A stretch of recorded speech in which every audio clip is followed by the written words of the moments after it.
Hello, this is Pauline Van Nurden, Extension Educator for the University of Minnesota in the Agriculture Business Management field. I've been asked to present a basic overview of the human side of avian influenza, including some of the latest facts and figures entailed with the outbreak. For more specific production-related data, please feel free to contact Dr. Sally Knoll or Dr. Carol Cordona with the University of Minnesota, as they are the true production experts. With that being said, Minnesota has had a devastating impact because of avian influenza.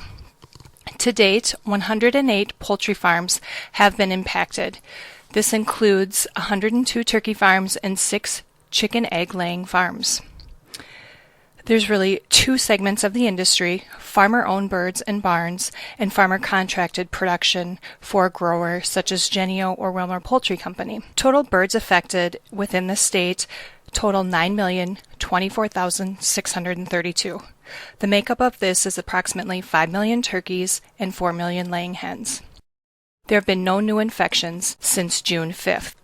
Specific production affected in Minnesota includes 11% of Minnesota's annual turkey production has been impacted, and 35% of the total laying hens in Minnesota have also been impacted. Nationally, there have been 223 total detections, and this equates to over 48 million birds at this time. Total laying hen that has been impacted is 11% to date, and approximately 3% of the annual turkey production has been lost due to HPAI, or highly pathogenic avian influenza. We may question, how did HPAI, or avian influenza, get to Minnesota? We know that it was introduced by wild waterfowl as they migrate, but the question becomes, how has HPAI spread between the farms? Small birds and sparrows and rodents such as mice may be part of the vector.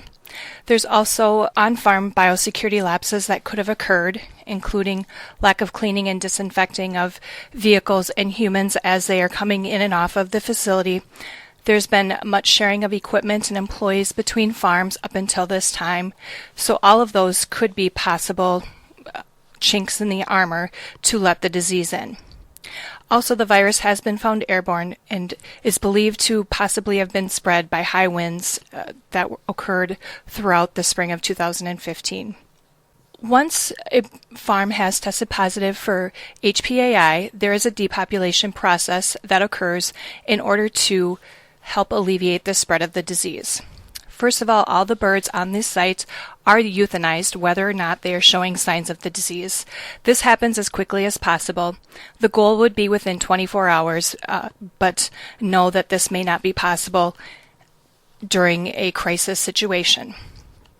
Once all birds have been euthanized, they are then removed. In the turkey system, many are composted right within the barns, and if it is a laying facility, they are either buried or removed otherwise and disposed of in different manners, such as landfills. This process can happen as quickly as possible. Composting, if it is happening in the barn, takes approximately a month, and if the birds are being removed from the site, then this happens as fast as possible. Once the birds have been removed, the farm goes into a cleaning and disinfecting mode. Once the cleaning and disinfecting is completed, then there are tests done to make sure that the facility tests free for the virus. Once this happens, the barn then sits in a 21-day downtime and must remain virus-free during this time. It probably takes a week or more to get through the cleaning and disinfecting process, therefore making this whole process a month or more for cleaning and disinfecting. Once the farm has been deemed virus-free and has sat free for the 21-day period, then the farm, once allowed by USDA, can go into a restocking program. Here the producer works with animal health officials for the authorization to bring birds back onto the farm. So therefore, from the time the farm is unfortunately impacted by the disease until restocking can take 3 or more months. At this time, a total of 7 farms have been restocked in the state of Minnesota, and there are weekly updates on that, so that is the total as of last Thursday. We know we can obviously see that HPAI has had a devastating effect on farms, specifically turkey and egg producing farms, and other farms that sell products to the industry, such as corn markets. But with that, there's also been consumer impact that has been seen. First of all, looking at the poultry meat supply, there's likely going to be minimal disruptions to this market and minimal impact to the consumer. There are some export market disruptions, meaning some countries are not willing to import United States turkey products from specific areas because of the disease, and so there is ample supply locally of turkey in cold storage. Also, there has been the question of Thanksgiving bird availability for this year, and it's expected that there will be minimum impact on the Thanksgiving turkey availability because much of the production for that is already in cold storage. It's flash frozen early in the year and held until a later point in the year when it can be distributed. There may be some slight increases locally at times in prices, but nothing major is expected at this time. If we look at the egg supply, though, there's a much larger impact that has been experienced and is continuing to be experienced. Here, Minnesota and Iowa, the two biggest impacted states from the disease, have seen much of the industry decimated because of this. And with that being said, they're major suppliers of breaker eggs for the industry, meaning these eggs go into further production for bakery products, for restaurants, for those sorts of things. So those food industries are in desperate need of eggs, and because of that, some of the typical table eggs have gone into the breaker egg market. To date, consumers have seen price increases in the grocery store, unfortunately, of 120% or more. And this is quoted from some market statistics services, including Berry, who monitors this continually. With that being said, you may also see other impacts as a consumer, including restaurants cutting back their menu and breakfast hours because of the lack of egg availability. And you may be limited on how many eggs you could buy in a grocery store depending on their supplies. Disruption of the egg industry is expected to be for the next 1 to 2 years. As these farms go back into production, they will stage up the production in order to keep continual production going instead of spurts in the beginning as they get into production. So expect egg prices to be impacted for some time. As we look at reports from the USDA, May egg production, for example, was down 5%, so this is showing that there is serious impacts on the market. The industry will start to find a new norm, though. Prices have started to recede a bit, and supply logistics are being resolved and worked through. Also, the United States is beginning to import eggs, which can help with those supply needs as well. If we look at the impact on Minnesota specifically and the rural Minnesota economy, we know that jobs related to the industry, rural communities, and farms and specific employees will be affected because of HPAI. Recently, the University of Minnesota Extension Service completed an emergency economic impact analysis of HPAI. This was completed by Bridget Tuck with the University of Minnesota Extension Service. This is a baseline model for the Minnesota economic impact of HPAI, and this was completed initially in early May. At that time, she estimated that the direct farm income lost to Minnesota producers is $114 million. Extrapolating that into the related industries brings a total of $310 million of total impact to rural Minnesota. And with that being said, jobs are obviously impacted as well, and it's estimated that in early May that 1,200 jobs were impacted in some way, shape, or form.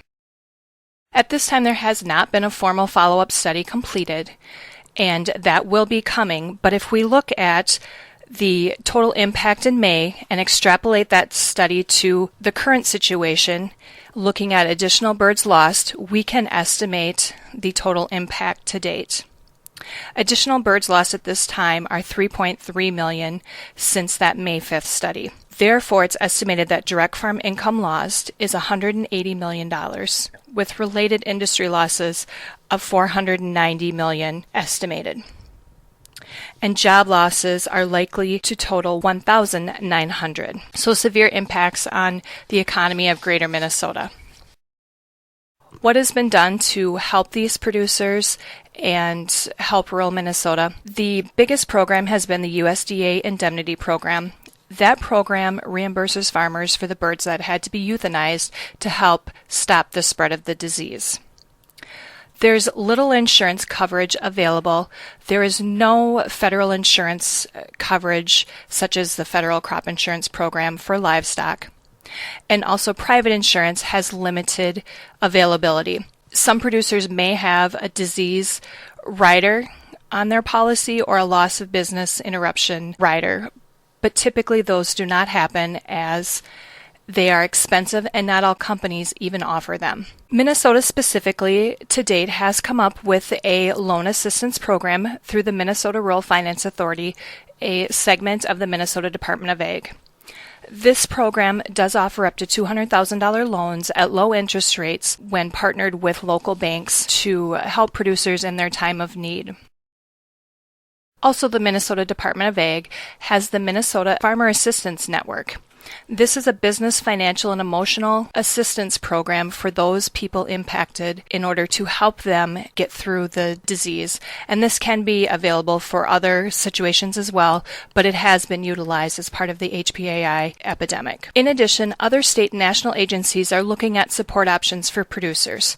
There's no specific details at this time, but there has been discussion surrounding loans, direct support funds, or other programs. There have been millions of dollars appropriated by the state of Minnesota to assist with this response, including research, prevention, and other ways to help combat the disease.